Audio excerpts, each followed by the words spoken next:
Good morning all of you प्यारे विद्यार्थियों। हमने पिछले वीडियो में दो रेखीय समीकरणों का ग्राफ बनाया था और ग्राफ के बारे में सीखा था किस प्रकार से ग्राफ बनता है। आज हम दो रेखीय समीकरणों को गुणांकों के संबंध के आधार पर उसकी हल की प्रकृति जानेंगे। दो रेखीय समीकरणों क्या है, गुणांकों में संबंध के आधार पर उसकी हल की प्रकृति जानेंगे। हमारे पास देखो दो रेखा युग्म है। पहली क्या है, a1x plus b1y plus c1 बराबर 0 और दूसरा क्या है a2x plus b2y plus c2 बराबर 0। यहां पर देखो समीकरण एक में क्या है कि ये जो a1 है ये x का गुणांक है, ये b1 है ये y का गुणांक है और ये c1 है ये क्या है अचर पद है। तो देखो ये a1 b1 c1 तो क्या है अचर है और x y क्या है दोनों चर है। और समीकरण दो में देखो a2 है ये x का गुणांक है, b2 है ये y का गुणांक है और ये c2 है ये अचर पद है। तो एक अचर पद है और दो क्या है ये चर है x और y। तो a2 b2 c2 a1 b1 c1 ये सभी क्या है अचर पद है, इसमें अचर है। तो इनमें हम इनके हल की प्रकृति जानेंगे इनमें संबंध के आधार पर। देखो कैसे, कोई भी दो रेखाएं होती हैं वो तीन प्रकार से हो सकती हैं। एक तो वो एक दूसरे को क्या कर सकती हैं प्रतिच्छेद कर सकती हैं एक बिंदु पर, या फिर वो एक दूसरे की क्या हो सकती हैं समांतर हो सकती हैं, या फिर वो एक दूसरे की क्या हो सकती हैं संपाती हो सकती हैं। तो देखो कि कोई दो रेखाएं हैं वो किस प्रकार से हो सकती हैं। नंबर एक तो है प्रतिच्छेदी, वो एक दूसरे को क्या कर सकती हैं प्रतिच्छेद कर सकती हैं। कोई भी दो रेखाएं हैं वो एक दूसरे को क्या कर सकती हैं प्रतिच्छेद कर सकती हैं, या फिर वो एक दूसरे के क्या हो सकती हैं समांतर हो सकती हैं, समांतर हो सकती हैं, या फिर वो एक दूसरे के क्या हो सकती हैं संपाती। पहले तो हम इनके बारे में जानेंगे कि प्रतिच्छेदी रेखाएं किस प्रकार से होंगी, समांतर रेखाएं किस प्रकार से होंगी और संपाती रेखाएं हैं वो किस प्रकार से होंगी। तो जो प्रतिच्छेदी रेखाएं हैं वो कैसी होंगी, ये एक दूसरे को क्या करेंगे, देखो ये दोनों रेखाएं हैं वो एक दूसरे को क्या करेंगी एक बिंदु पर प्रतिच्छेद करेंगी, एक ही बिंदु पर क्या करेंगी प्रतिच्छेद करेंगी। ये जो बिंदु है यहां पर क्या है ये दोनों रेखाएं क्या करेंगी प्रतिच्छेद। प्रतिच्छेदी का मतलब क्या हुआ कि कोई दो रेखाएं एक बिंदु पर क्या करेंगे वो एक दूसरे को प्रतिच्छेद करेंगे, एक बिंदु पर ही वो क्या करेंगे काटेंगी। तो देखो ये हो गई प्रतिच्छेदी रेखाएं। समांतर जो रेखाएं होती हैं, समांतर रेखाएं क्या होंगी यानी ऐसी रेखाएं जिनके बीच की लंबवत दूरी क्या हो बराबर हो, या फिर ऐसी रेखाएं जो एक दूसरे को कभी नहीं काटते हो, एक दूसरे को नहीं काटेंगी तो वो क्या होंगी समांतर होंगी, या फिर ऐसी रेखाएं जिनके बीच की लंबवत दूरी क्या हो समान हो बराबर हो वो क्या होंगी समांतर रेखाएं।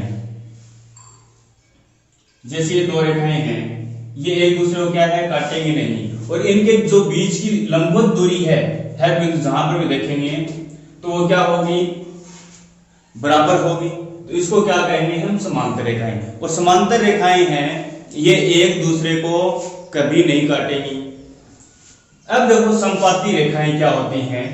संपाती रेखाओं में क्या होगी, देखो जैसे ये कोई रेखा है वो जो दूसरी रेखा है वो इसके ऊपर ही आएगी, क्या होगी इसके ऊपर ही आ जाएगी इस प्रकार से। देखो ये तो ये रेखा हो गई और दूसरी क्या हो गई ये, तो दोनों रेखाएं क्या होंगी एक दूसरे के ऊपर ही होंगी। तो ऐसे रेखाओं को क्या कहेंगे हम संपाती रेखाएं कहेंगे। तो यहां पर देखो प्रतिच्छेद में तो क्या है एक ही बिंदु पर प्रतिच्छेद कर रही है। समांतर रेखाओं में ये एक दूसरे को प्रतिच्छेद करेंगी नहीं, एक दूसरे को कभी भी नहीं काटेंगे।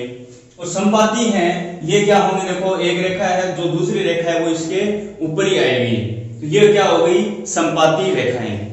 और इनमें देखो हम उभयनिष्ठ बिंदु की बात करें तो कोई भी दोनों रेखाओं पर कोई भी बिंदु लेंगे वो क्या होगा इन दोनों का क्या होगा एक उभयनिष्ठ बिंदु होगा, ध्यान रखना है इस बात का। अब हम बात करें इनके हलों की। हल क्या होंगे, देखो हल कितने होंगे।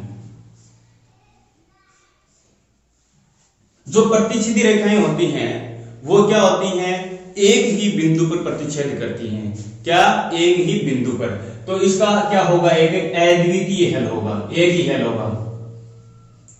हल की बात करें तो जो प्रतिच्छेदी रेखाएं होती हैं इनका हल क्या होता है, एक अद्वितीय हल होता है, एक ही हल होता है। क्या है, ये एक ही बिंदु पर प्रतिच्छेद कर रही है, इसलिए इसका क्या होगा, एक ही हल होगा। हम बात करते हैं समांतर रेखाओं के हलों की, कि समांतर रेखाओं के कितने हल होंगे। तो समांतर रेखाएं हैं ये एक दूसरे को कभी नहीं काटती, ये कभी नहीं काटेंगी, कोई उभयनिष्ठ बिंदु हमारे पास नहीं आएगा, इसलिए इसका कोई भी हल नहीं होगा। तो जो समांतर रेखाएं होती हैं इसका कोई हल नहीं होगा, कोई हल नहीं होगा। समांतर जो रेखाएं होती हैं इनका कोई हल नहीं होता है। अब हम बात करते हैं संपाती रेखाओं की। संपाती जो रेखाएं होती हैं इनके हलों की बात करें हम, तो देखो ये क्या है, एक दूसरे के ऊपर ही होती है। हम जो भी बिंदु लेंगे वो क्या होगा, इसका एक उभयनिष्ठ बिंदु होगा, और जो भी बिंदु लेंगे हम इन पर, वो इन दोनों रेखाओं को क्या करेगा, संतुष्ट करेगा। तो इसका इन दोनों का जो प्रत्येक बिंदु है, इन दोनों रेखाओं पर हम जो भी बिंदु लेंगे वो इस रेखा को, दोनों रेखाओं को क्या करेगा, संतुष्ट करेगा, और वो क्या होगा, इसका एक हल होगा। तो संपाती रेखाओं में इन दोनों रेखाओं का प्रत्येक बिंदु है वो इसका क्या होगा, एक हल होगा। और इस प्रकार से इसके क्या है, कितने बिंदु हो सकते हैं, इसके ऊपर बहुत सारे बिंदु हो सकते हैं। तो इसका जो हल होगा वो क्या होगा, एक अपरिमित रूप से अनंत हल होंगे। इसके क्या होंगे, अपरिमित रूप से बहुत सारे बिंदु हो सकते हैं, बहुत सारे बिंदु हैं, तो क्या होंगे, इसके जो हल है वो भी क्या होंगे, बहुत ज्यादा होंगे। अब कितने होंगे ये हमें नहीं पता है, तो ये इसका जो हल होगा वो क्या होगा, अपरिमित रूप से, अपरिमित रूप से क्या होंगे, इसके अनंत हल होंगे। तो हम ऐसा बोल सकते हैं, अपरिमित रूप से, अपरिमित रूप से अनंत हल, अपरिमित रूप से क्या होंगे, इसके अनंत हल होंगे। तो हमने क्या देखा है, देखो कि प्रतिच्छेदी रेखाओं में ये एक बिंदु पर ही प्रतिच्छेद करती हैं, इसलिए इसका जो हल होगा वो क्या होगा, अद्वितीय हल होगा, यानी एक ही हल होगा। और जो समांतर रेखाएं हैं वो एक दूसरे को प्रतिच्छेद नहीं करती हैं, प्रतिच्छेद नहीं करती हैं, तो इसका कोई हल भी नहीं होगा। और संपाती रेखाएं क्या होती हैं, ये एक दूसरे के ऊपर ही होती हैं, इसलिए इसके कितने हल होंगे, इसके अनंत हल होंगे। अब हम बात करते हैं इन रेखा युग्म है या समीकरण निकाय हमें दे रखा है, ये संगत होंगे या असंगत होंगे। तो देखो कोई भी दो रेखा युग्म है वो संगत कब होते हैं, जब उनका कम से कम क्या हो, एक हल हो, वो तो क्या होते हैं, संगत होते हैं। और जिसका कोई हल नहीं होता वो क्या होते हैं, असंगत होते हैं। यानी ऐसे रेखा युग्म जिसका कम से कम एक हल हो वो तो क्या होते हैं, संगत होते हैं, और जिसका कोई हल नहीं होता वो असंगत होते हैं। एक से ज्यादा होंगे, जिसके हल एक से ज्यादा होंगे वो भी संगत होंगे, लेकिन जिसका कोई हल नहीं होता है ना वो क्या होंगे, असंगत होंगे। तो यहां पर हम देखें ये जो रेखा युग्म है ये संगत होंगे या असंगत होंगे, ये जानेंगे हम। तो जो प्रतिच्छेदी रेखाएं होती हैं वो देखो उसका हल कितना होता है, अद्वितीय रूप से एक हल होता है, जिसका एक हल भी होता है ना वो क्या होता है, संगत होता है। क्या होता है, संगत, क्या होंगे, संगत। तो ये जो रेखाएं युग्म हैं ये क्या होंगे, संगत होंगे, यानी ऐसी रेखा युग्म जिसका कम से कम एक हल हो वो क्या होते हैं, संगत होते हैं। अब ये देखो इसका एक हल है प्रतिच्छेदी रेखाओं का, तो ये क्या होंगे, संगत होंगे। अब हम बात करते हैं समांतर रेखाओं की, या संगत होंगे या असंगत होंगे। तो ऐसी रेखाएं जिसका कोई हल नहीं हो वो क्या होता है, असंगत होता है। तो इसका कोई हल नहीं है, इसलिए क्या होंगे, ये असंगत। जो रेखा युग्म दे रखे हमें ये क्या होंगे, असंगत। अब देखो संपाती रेखाएं क्या होती हैं, इनका क्या होता है, अपरिमित रूप से अनंत हल होते हैं।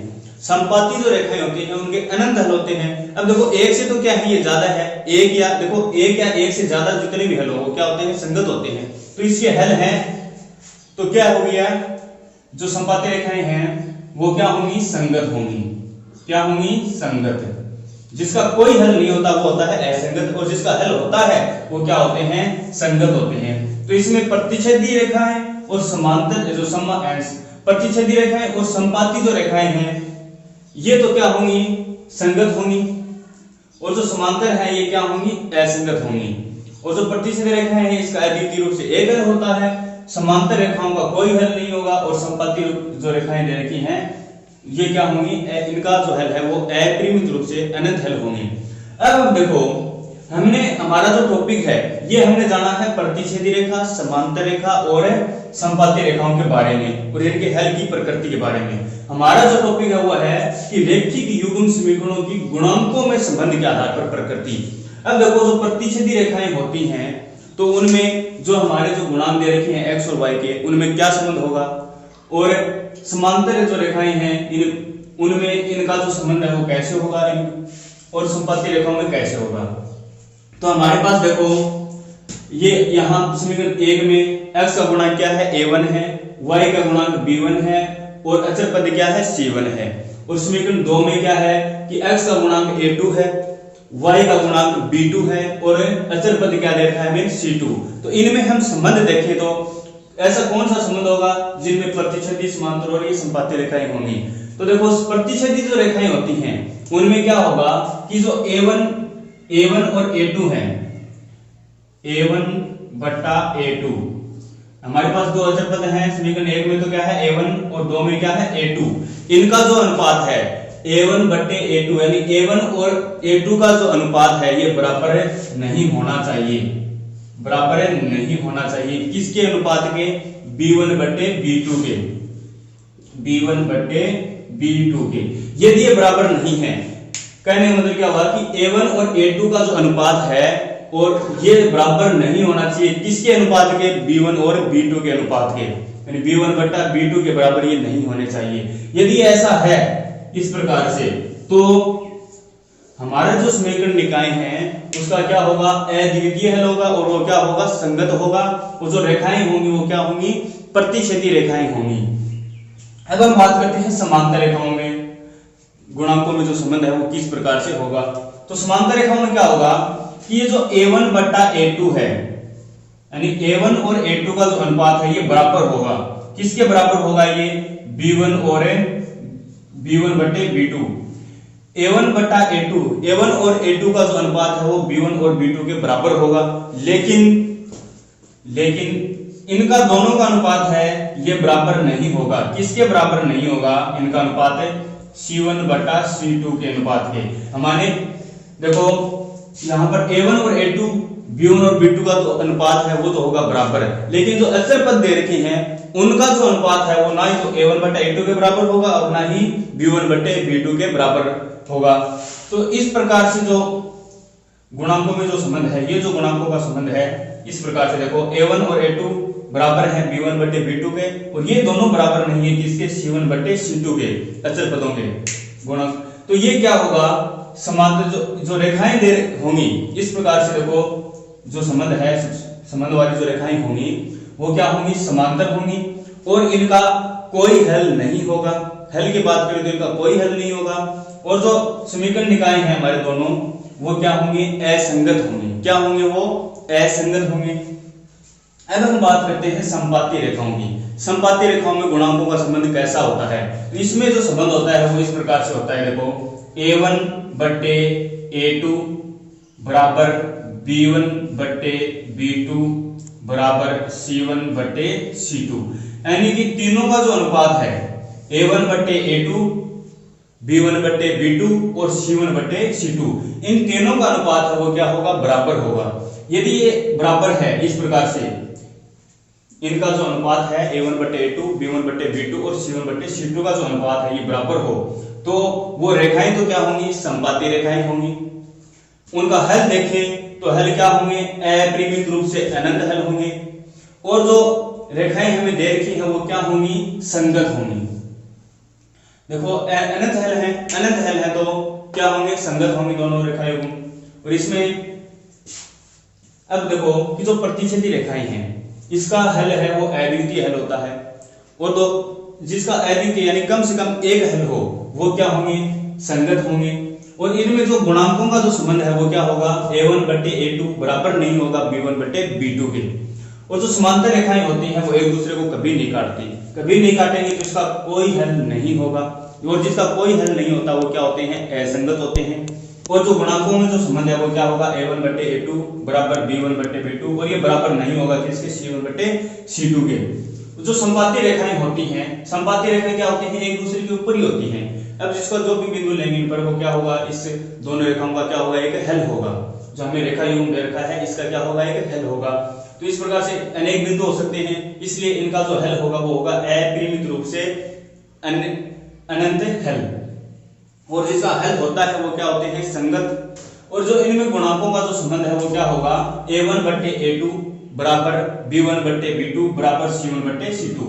तो ये इस प्रकार से हमने क्या पढ़ा आज, जो रैखिक युग्म है, जो रैखिक युग्म समीकरण है, उनको गुणांकों में संबंध के आधार पर उनकी क्या जानी है, हमने प्रकृति जानी है कि किस प्रकार से इनके हल होंगे, कौन सी समांतर रेखाएं होती हैं, कौन सी प्रतिच्छेदी रेखाएं होती हैं, कौन सी संपाती रेखाएं होती हैं, और उनके कितने हल होते हैं, संगत होते हैं, असंगत होते हैं, उनको गुणांकों का संबंध कैसा होता है। और आगे हम इनके प्रश्नों के बारे में जानकारी लेंगे कि इनके जो प्रश्न है वो किस प्रकार से पूछे जाते हैं। आज के लिए हमारा टॉपिक इतना ही।